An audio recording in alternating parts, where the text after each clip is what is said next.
کچھ نوافل ایسے ہیں جو کہ رسول اللہ صلی اللہ علیہ وسلم سے ثابت ہیں، جیسے اشراق کے نوافل ہیں، چاشت کے نوافل ہیں، مغرب کے بعد پڑھے جانے والے نوافل ہیں۔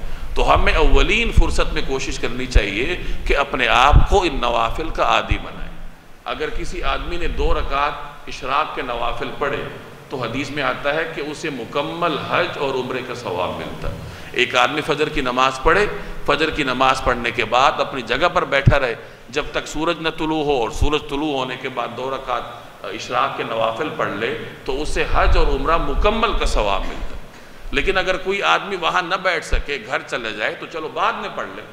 آپ اگر فجر کی نماز کے بعد سوتے ہیں تو ٹھیک ہے، سو جائیے، لیکن جب آپ اٹھتے ہیں دفتر جانے کے لیے، کام پر نکلنے کے لیے، 8 بجے ہوں گے، 9 بجے ہوں گے، 10 بجے ہوں گے، تو ظاہر ہے کہ دفتر جانے کے لیے انسان تیار ہوتا ہے، نہاتا ہے، تو نہانے کے ساتھ وضو بھی ہو جاتا ہے۔ تو پھر دفتر کے لیے نکلنے سے پہلے آپ 2 رکعت نفل پڑھ لیں صلاۃ الضحیٰ کی نیت سے۔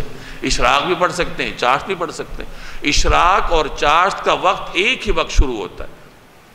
طلوع آفتاب کے بعد جب 10-15 منٹ گزرتے ہیں تو پھر اشراق کا بھی وقت شروع ہوتا ہے، چاشت کا بھی وقت شروع ہوتا ہے، اور ان دونوں نوافل کا وقت ختم ہوتا ہے زوال پر۔ یعنی جب زوال کا وقت ہوتا ہے 11:30 پونے 12 کیلنڈر میں بندہ دیکھ لیتا ہے، تو یہ پورا دورانیہ اشراق اور چاشت کا ہے۔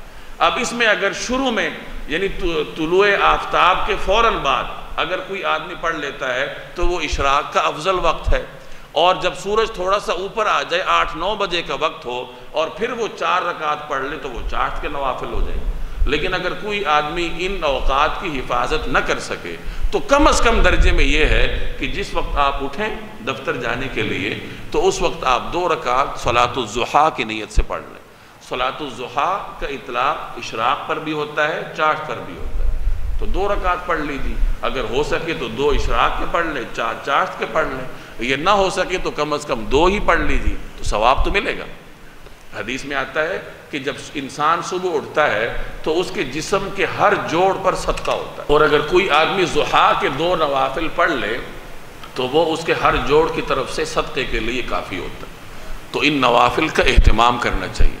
اسی طریقے سے مغرب کے بعد کے 6 نوافل، حدیث میں آتا ہے کہ جو آدمی مغرب کی نماز کے بعد 6 نوافل پڑھ لے اسے 12 سال کی عبادت کا ثواب ملتا ہے۔ اب یہ کتنی بڑی فضیلت ہے اگر کوئی اس کو حاصل کرنے کی کوشش کرے۔ تو اول تو کوشش کرنی چاہیے کہ مغرب کی نماز کے بعد 2 سنتیں پڑھے، پھر 2 کر کے 6 نوافل پڑھے۔